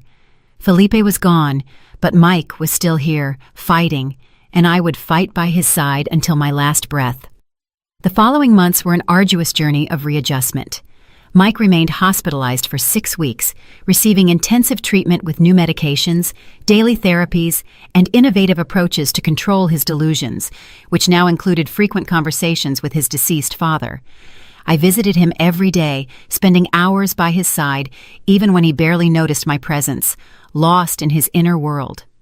I would read him books he loved as a child, news from the newspaper, and letters from old school friends. I talked about Felipe, about the memories we shared, trying to gradually help him accept the reality of the loss. Meanwhile, I dealt with practical matters I never imagined I would face alone. What should I do with Frontier accounting? I had no training in the field. I couldn't take over Felipe's part of the business operationally. Frank offered to buy my share, guaranteeing a fair price and monthly payments that would give me financial stability for a few years. And the house in Laredo? Keeping it would mean a painful connection to the place where Felipe was murdered. Selling it would mean cutting the last physical ties to the city where we built our family and where we lived so many happy moments. Decisions, decisions, decisions, all weighing exclusively on my shoulders with no Felipe to discuss, ponder, or advise with, without even a son who was lucid enough to offer an opinion. It was during this period that I discovered an inner strength I didn't know I had. I learned to trust my own judgment, to make difficult decisions, and to live with their consequences. I sold the house on the border and accepted Frank's offer for Felipe's share in the firm. I reorganized our finances to ensure that no matter what, Mike would always have the resources for his treatment. In January of 1996, 2 months after Felipe's death, Mike was finally discharged from the clinic. He was more stable. The delusions were controlled by the new medication, and the reality of his father's death was gradually accepted, at least on a conscious level.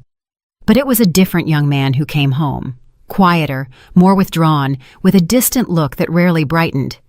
The doctors explained that this was to be expected, a combination of the effects of the stronger medication, the natural process of grief, and the evolution of schizophrenia itself. "He may never be exactly as he was before," Dr. Roberts warned during one of our appointments. "The important thing now is stability, security, and routine." And that's what I tried to provide. I turned our apartment into a sanctuary of calm and predictability. Regular times for meals, medication, and therapy. A calm environment without excessive stimuli that could trigger a crisis. A constant presence, attentive but not suffocating. Mike had just turned 18, legally an adult, but emotionally more vulnerable than a child. The dream of college was temporarily put on hold. Instead, he started going to a psychosocial rehabilitation center 3 times a week, where he participated in therapeutic workshops, support groups, and recreational activities with other young people in similar situations. The routine worked for a while. There were even moments of hope, sparks of the old Mike emerging occasionally, a perceptive comment about a book he was reading, an unexpected joke during dinner, a renewed interest in drawing, an activity he had always loved as a child. But the stability was fragile, built on shaky foundations. All it took was a trigger, a photo of Felipe he found unexpectedly, a song on the radio that reminded him of his father, the casual mention of Laredo in some conversation. For the anxiety to rise, for his gaze to become distant again, for his lips to start moving in silent conversations with invisible interlocutors. At first, these relapses were brief and controllable with emergency medication, with breathing techniques he had learned in therapy, and with my reassuring presence by his side. But little by little, they became more frequent, more intense, and more difficult to reverse. In March, there was a particularly terrifying incident. I woke up in the middle of the night to find Mike standing next to my bed with a pocket knife in his hand, his glassy eyes fixed on me. "He said I need to check," he murmured, his voice distant and mechanical, "to check if you're real or an imposter." I managed to calm him down, get him to hand over the knife, lead him back to his room, and administer the emergency medication. But something inside me broke that night. The cruel reality of our situation became impossible to ignore. My son, in his moments of crisis, posed a real danger to himself and potentially to me. The next morning, I called Dr. Roberts. The conversation was long and painful, filled with tears on my part and thoughtful silences on his. In the end, the conclusion was inevitable. Mike needed a level of supervision and care that I alone could no longer provide. "There are options," the doctor assured me, his voice gentle but firm. "We're not talking about an old-fashioned asylum, Helen. There are modern, humane therapeutic residences where he would have 24-hour monitoring, structured activities, and interaction with other patients, and you could visit regularly." "Like a nursing home?" I replied bitterly, guilt already gnawing at my heart. "I'm abandoning my son." "Absolutely not," he insisted. "You are doing what is best for him, ensuring he receives the care he needs. It's an act of love, not abandonment." I wanted to believe him. I needed to believe him. But in the weeks that followed, as I visited institutions, spoke with professionals, and filled out forms, the feeling that I was betraying Mike and failing as a mother never left me. How could I explain to an 18-year-old, already so fragile from the loss of his father, that he could no longer live with his mother? How could I make him understand that it wasn't rejection or abandonment, but the only way to ensure his safety and well-being? The conversation I had dreaded finally happened in April, on a sunny afternoon. Mike was having a good day, lucid and present, and he even helped me prepare lunch. I sat with him on the porch, his hands in mine, and explained as lovingly as possible what was about to happen. To my surprise, there was no resistance, no accusations, just a nod of understanding, a resigned sigh, and then a question that broke my heart. "Is it because of that night with the pocket knife? You're scared of me, aren't you?" "I'm not scared of you, son," I replied, tears already blurring my vision. "I'm scared for your safety. When the voices get too loud, you could hurt yourself badly. I wouldn't forgive myself if something happened to you while you were in my care." He nodded slowly, his gaze drifting to the horizon. "The man in the hat says it's better this way, that I need to be away from you, that I'm a danger." Those words hit me like a stab. The disease was stealing not only my son's mind, but also his right to be loved unconditionally, to feel worthy of care, closeness, and normalcy. "The man in the hat is wrong," I said firmly, holding his face in my hands and making him look into my eyes. "You are not a danger. You are my son, my heart outside my body. That will never change, and I'm not sending you away. I'll be with you every day, visiting you and participating in your treatment. We'll just be sleeping in different places." I don't know if he really believed me. How could he? But he accepted with a resignation that suggested that maybe, on some level, he understood the necessity of the change. In May of 1996, 6 months after Felipe's death, Mike moved to New Horizon Therapeutic Residence, a relatively new institution on the outskirts of Dallas. It was a pleasant place, at least from the outside. A large, airy house with well-kept gardens, individual rooms for residents, cozy common areas, and a team of professionals who seemed genuinely committed to the well-being of the patients. On the day of the move, I helped him set up his room, put our photos on the walls, arranged his favorite books on the small bookshelf, and made his bed with the sheets from home so he would have something familiar in the new environment. When it was time to say goodbye, he hugged me with a surprising intensity. "It's all going to be okay, Mom," he whispered, strangely reversing our roles, as if he were the one who needed to comfort me. "I understand why it has to be this way." Driving back to the empty apartment that night, I let the tears run freely. In less than a year, I had lost my husband to violence, and now, in a way, I had also lost my son to the cruel disease that was devouring his mind. The house that was supposed to shelter our family was reduced to a silent space inhabited only by me, surrounded by photos and memories of a life that seemed to belong to someone else, in another time. In the months that followed, I established a new routine.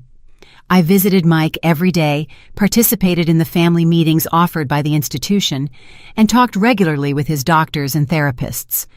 On good days, I would take him on short outings, a walk in the nearby park, coffee at a bakery, and occasionally even lunch at the apartment on weekends. He seemed to be adapting reasonably well. The adjusted medication, the structured routine, and the consistency of professional follow-up all contributed to a stability we could no longer achieve at home. There were episodes, of course, days when I would find him more confused and distant, talking to his deceased father, or to the persistent man in the hat. But they were managed quickly by the team, without escalating into severe crises like the ones I had witnessed at home. "He's making progress," the doctors assured me, slowly but progressing. And I wanted to believe it. I needed to believe it. To fill the empty days and the deafening silence of the apartment, I went back to work. Not with the cakes that brought me joy in Laredo. I had lost my taste for creating sweet things when life had become so bitter. Instead, I took a job as a receptionist at a medical clinic near home. The work was simple, but it filled the hours, provided some human interaction, and most importantly, it was just 15 minutes from the therapeutic residence, allowing me to visit Mike during my lunch break or immediately after my shift. I felt like a plant that had its roots ripped out and was now desperately trying to sprout new growth in arid soil. Every small routine, every new acquaintance, every established habit was an attempt to create some kind of structure and meaning in a world that had lost its fundamental coordinates. The first anniversary of Felipe's death arrived like a storm in a sky that was just starting to clear. November of 1996, 1 year since I lost my life partner, my safe harbor. The pain, which had become a constant but manageable hum in the back of my mind, returned with all its force that day. I spent the morning at the cemetery, sitting next to his simple but elegant grave, talking in a low voice to the man who still visited my dreams every night. I told him about Mike, about the therapeutic residence, about my new job, about the crushing loneliness I felt even when surrounded by people, and about the constant fear of the future. "How am I going to go on without you, Felipe?" I murmured, running my fingers over the letters carved into the tombstone. "How am I going to take care of our son all by myself?" I didn't expect an answer, of course, but in that sacred silence of the cemetery, under the gray sky of a melancholic November, I felt something calm down inside me. Not a resignation, not a complete acceptance. I would never fully accept what had happened, the senseless brutality that took Felipe from us, but maybe a recognition that despite everything, I was surviving.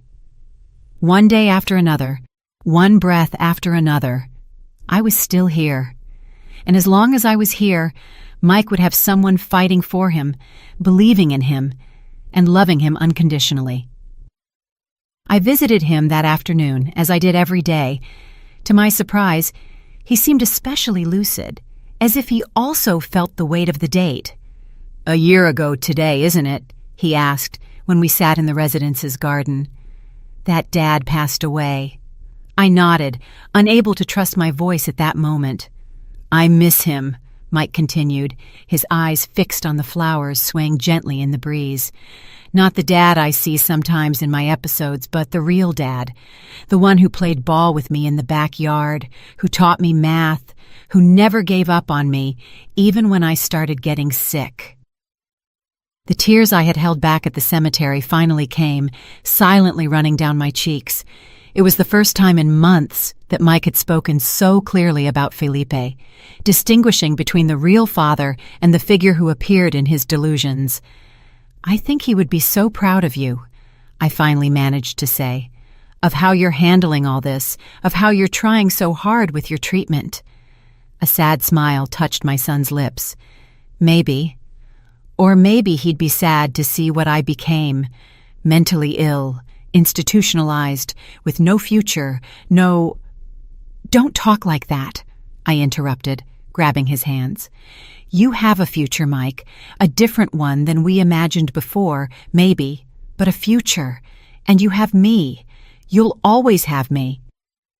He squeezed my hands back, a gesture so simple, but so meaningful at that moment.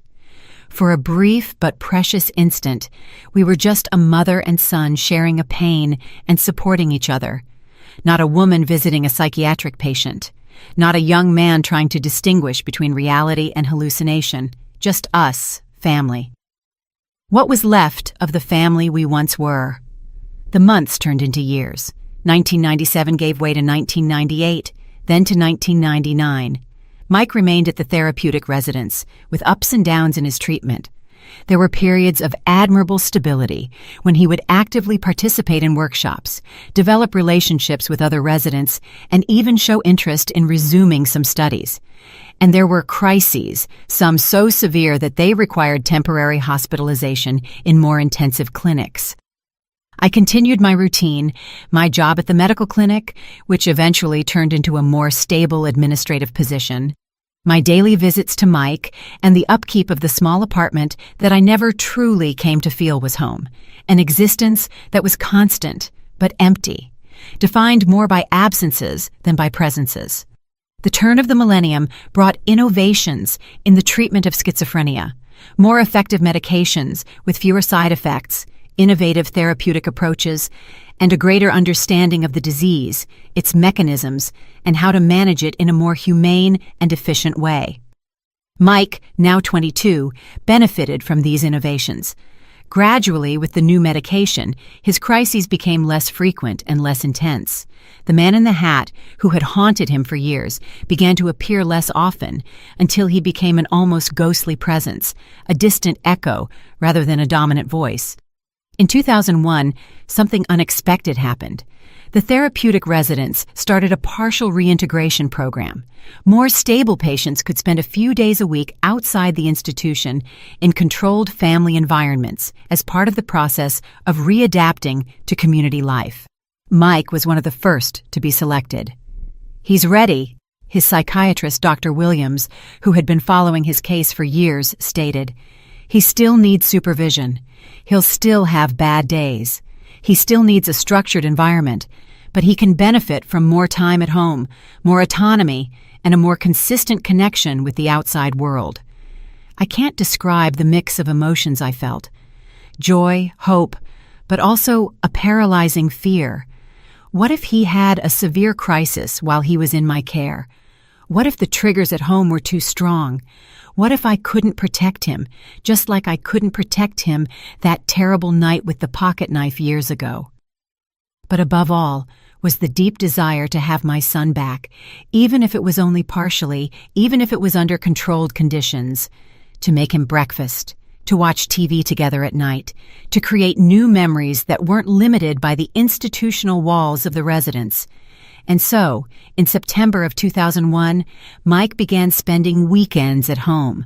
From Friday night to Sunday afternoon, a nurse from the residence would bring him on Friday and pick him up on Sunday, ensuring that the transition was smooth, that his medication was taken correctly, and that any signs of decompensation were identified early. They were precious weekends despite the challenges. Mike still had moments of disconnection, still occasionally talked to invisible interlocutors, and still needed rigid routines and calm environments. But there were also moments of surprising normalcy, like when we would cook together, when we would discuss a book we had both read, or when we would simply sit on the porch watching the city and sharing a comfortable silence. "Thank you for not giving up on me, Mom," he said one of those nights, his voice almost a whisper. "I know it hasn't been easy." "I would never give up on you," I replied, my throat tight with contained emotion. "Never." The arrangement worked well enough that in 2003, it was expanded. Mike now spent 4 days a week at home, returning to the residence only from Monday to Wednesday for intensive therapy and medication adjustments when necessary. It was almost like having him back, almost like rebuilding a version of the family life I thought I had lost forever. It wasn't perfect, of course. There were relapses, days when he would lock himself in his room, refusing to eat or talk, and days when his gaze would become distant again, his voice mechanical. There were significant limitations on what we could do, what places we could go, and what people we could interact with. Schizophrenia was still there, a constant presence in our lives, dictating rules and imposing barriers. But we were together. We were fighting day after day, year after year, and somehow we found little joys and little victories in the midst of the constant battle. In 2005, 10 years after Mike's initial diagnosis and 7 years after Felipe's murder, I allowed myself something I hadn't dared to feel in all that time: hope. Not a naive hope of a miraculous cure or a return to pre-illness normalcy, but a mature, realistic hope for a dignified life with purpose and moments of genuine happiness, despite the limitations imposed by his condition. Mike, now 27, had found an interest that turned into almost a vocation: art. He discovered in painting a form of expression that seemed to bypass the barriers of his fragmented mind. His abstract paintings, intensely colored, often disturbing, but always magnetic, began to attract attention, not just from the residence's therapists, but also from visitors and other professionals. A small exhibition was organized at the city's cultural center. It was called Extraordinary Minds, featuring works by psychiatric patients from various institutions in Dallas. Mike's paintings took up an entire wall, standing out for their surprisingly refined technique, their distinctive color palette, and the almost palpable energy they emanated. I was there on opening night, watching from a distance, as my son, dressed in a button-down shirt I had bought especially for the occasion, talked with visitors, explained his creative process, and received compliments with a mix of shyness and pride. At times, it was impossible to distinguish him from any other young, up-and-coming artist. There were no external signs of the disease that was consuming him on the inside. There was nothing to suggest the daily battles he fought just to stay connected to reality. That night, on the way home in a taxi, Mike would return to the residence with the therapeutic companions who supervised the event. I allowed myself to cry. Not tears of sadness or despair like so many I had shed over the years, but tears of a pride so intense that it physically ached in my chest. My son, against all odds, had found a voice, a way to communicate with the world, to transform the chaos in his mind into something tangible, something beautiful, something that touched other people. The disease had not completely defeated him. There were spaces where he could still flourish and still truly be himself.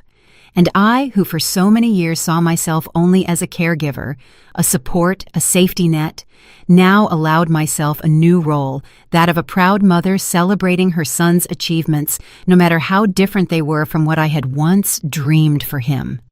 Life would continue to be difficult, of course. There would be more crises, more hospitalizations, and more moments of despair. Schizophrenia is not a condition that simply disappears, even with the best treatment available.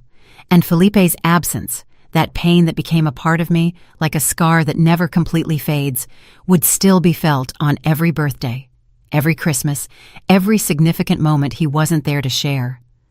But maybe, just maybe, there was room for more than just survival. Maybe there was a possibility for small joys, for purpose, for meaning, even in the midst of the ruins of what was once our life.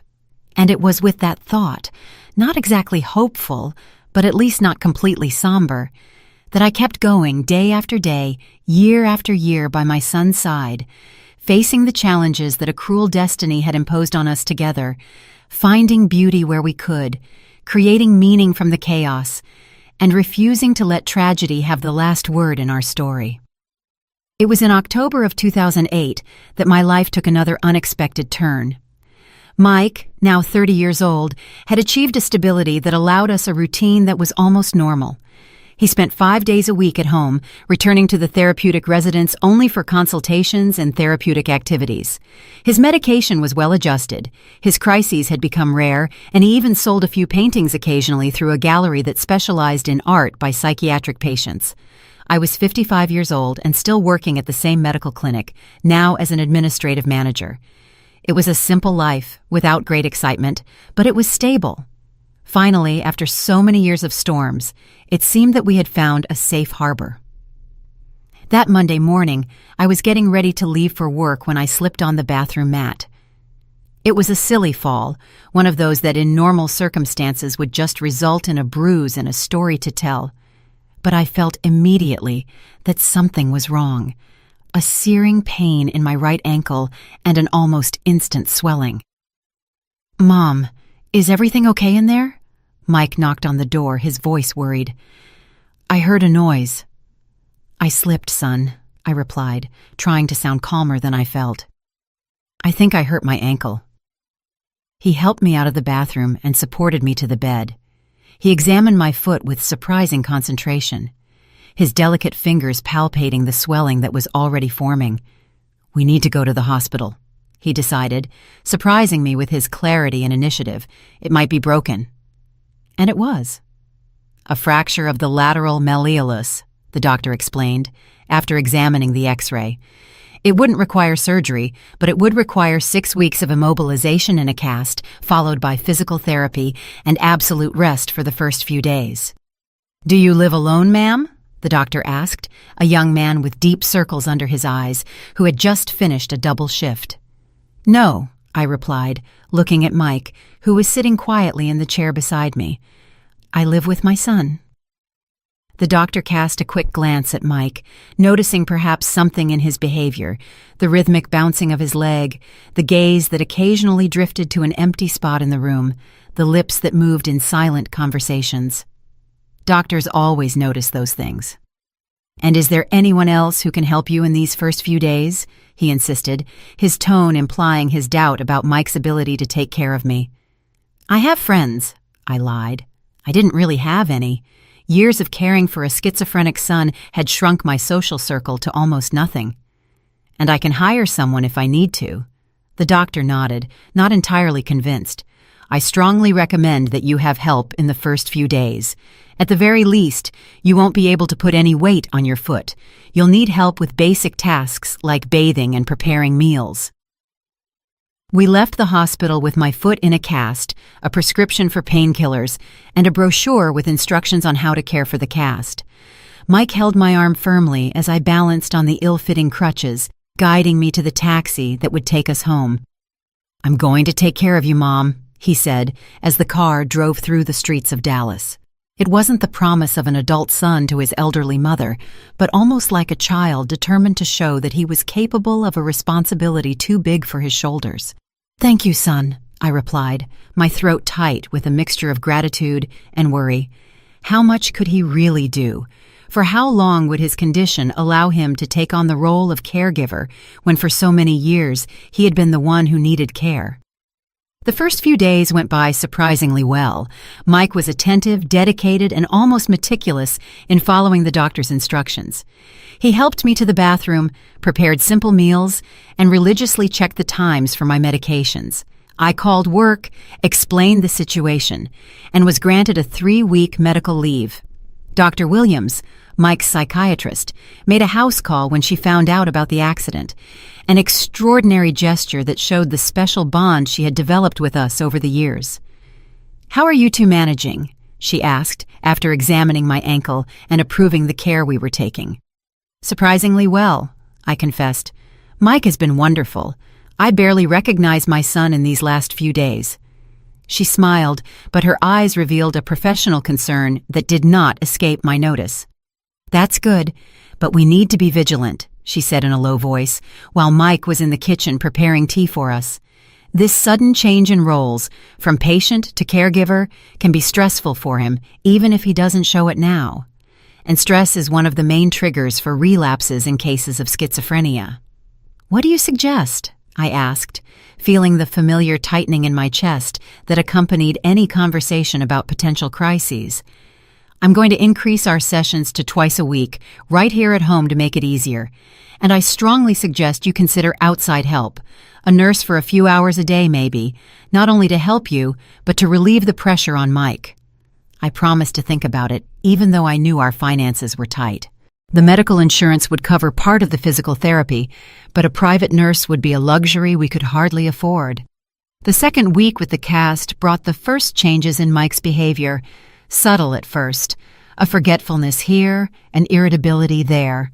Nothing alarming, just signs of fatigue, I thought. Anyone would be exhausted taking care of someone 24 hours a day. It was on Thursday of that week that I noticed something more worrying. I woke up in the middle of the night, feeling thirsty, and called for Mike to help me get some water. There was no answer. I shuffled to the bedroom door, leaning on my crutches, and saw him sitting in the dark living room, having an animated conversation with someone who wasn't there. "But you don't understand," he was saying, gesturing to the empty sofa. "She depends on me now. I can't just—" He stopped abruptly when he noticed my presence. He turned around with a sharp movement, his eyes wide and reflecting the little light coming from the street. "Mom," he said, his voice strangely normal, as if he hadn't just been caught talking to the air. "Do you need something?" "Just a little water," I replied, pretending not to have seen or heard anything. Years of living with the disease had taught me when to confront and when to pretend. "I'm sorry to wake you." He got up, solicitous, and went to the kitchen to get the water. I watched his movements, looking for other signs of decompensation. His hands were trembling, his steps were irregular, and his posture was too tense. He seemed normal, but I knew that appearances could be deceiving when it came to schizophrenia. The calm exterior often hides an internal storm. In the following days, the episodes became more frequent and more difficult to ignore. Mike would spend long periods talking to himself in the bathroom with the faucet running to disguise the sound. He would forget simple tasks like giving me my medication or preparing meals. One night, I found him in the kitchen at 3 a.m, all the cabinets open and dishes scattered on the floor. "I'm looking for the cameras," he explained when I asked what he was doing. "They're watching us, Mom. They want to know if I'm taking good care of you." I called Dr. Williams the next morning. She adjusted Mike's medication, increased the frequency of her sessions even more, and reiterated the need for outside help. "It's no longer a suggestion, Helen," she said with her characteristic gentle firmness. "It's a medical necessity. Mike is decompensating under the pressure. We need to relieve that before he goes into a full-blown crisis."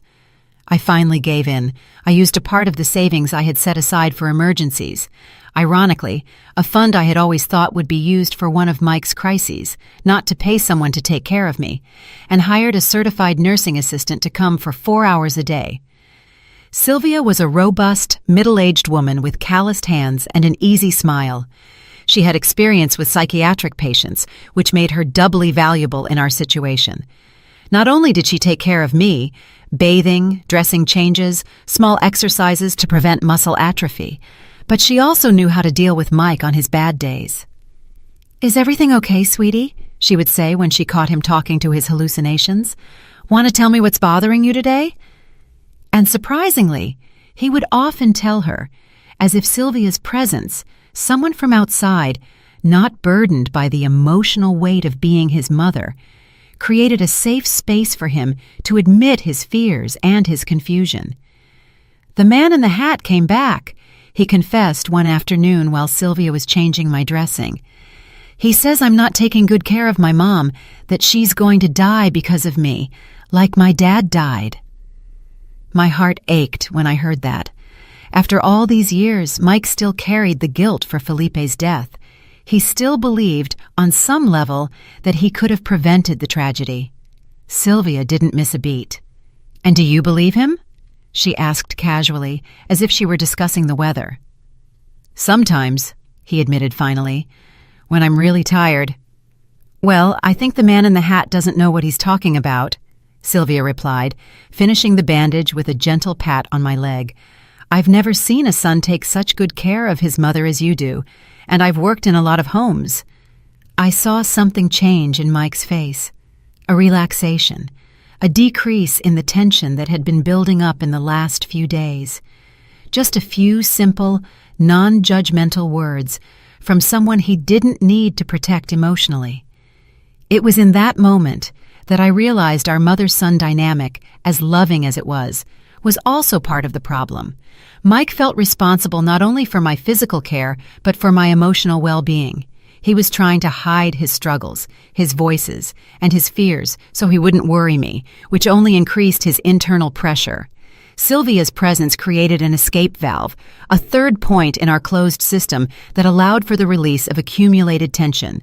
In the following weeks, with her help for 4 hours a day and frequent visits from Dr. Williams, we managed to establish a fragile but functional balance. My ankle gradually improved. After 6 weeks, the cast was removed, revealing pale, dry skin and a limb that was noticeably thinner from inactivity. I started physical therapy 3 times a week, using a special transport for people with reduced mobility that the city's social services provided. With every small step of progress, the first step without crutches, the first time I could bathe myself, the day I went back to work, initially part-time, Mike also seemed to get a little better, as if my physical recovery was somehow linked to his mental stability.